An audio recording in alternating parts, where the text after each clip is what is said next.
Vidéo démo user 1.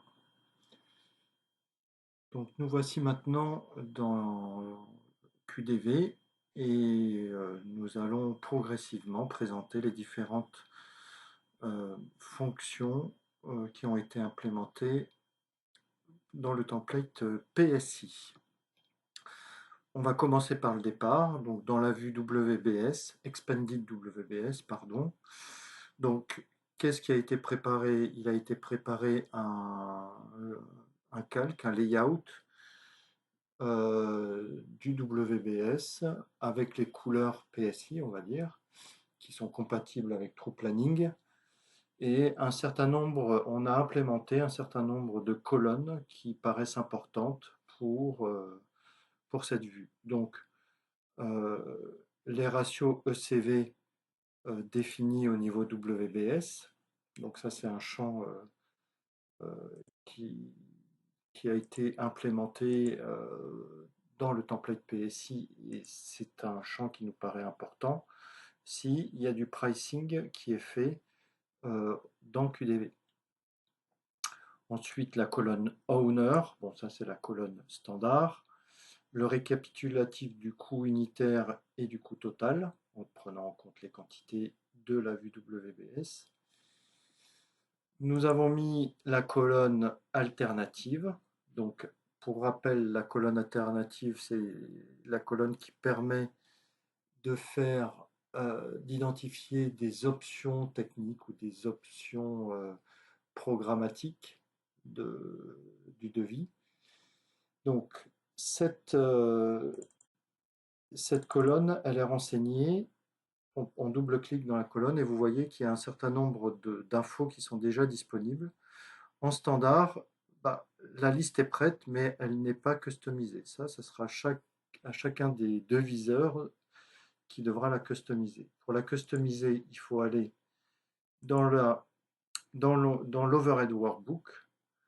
Et dans l'Overhead Workbook, il y a un certain nombre d'onglets en jaune, là, qui sont des onglets à usage fréquent, on va dire, pour un user.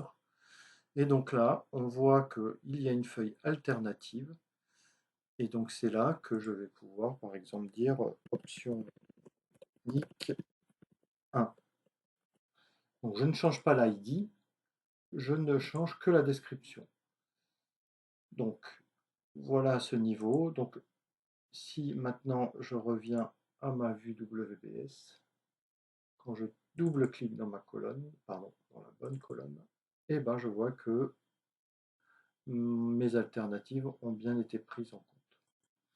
Je reviendrai plus tard sur l'utilisation des alternatives et des configurations. Ce sera un autre chapitre. Voilà, il y a aussi la possibilité de flaguer un CBS. Donc c'est pareil, c'est une liste qui est prête et cette liste, elle se met à jour dans l'Overhead Workbook dans l'onglet CBS. Alors là, c'est pas une feuille Excel, c'est une feuille native QDV. Pourquoi j'ai laissé la feuille native QDV? C'est uniquement parce que un CBS, c'est typiquement une liste arborescente. Et donc, c'est quand même plus facile de définir une liste arborescente dans les feuilles natives QDV que dans un fichier, dans une feuille Excel telle que je vous ai montré pour les alternatives. Donc c'est pour ça que nous avons laissé la feuille native QDV directement en saisie. Je reviens à l'expanded WBS. Tout le reste, ça, ce sont des colonnes standards qu'il vaut mieux laisser. Et puis, j'ai mis les colonnes standards aussi top-down, donc c'est-à-dire les colonnes si on a des valorisations TruePlanning qu'on vient rapatrier en utilisant le mapper de TruePlanning. Voilà pour la vue WBS, donc pas grand-chose de bien spécifique, juste des colonnes qui ont été affichées et qui paraissent le plus pertinent à ce niveau-là.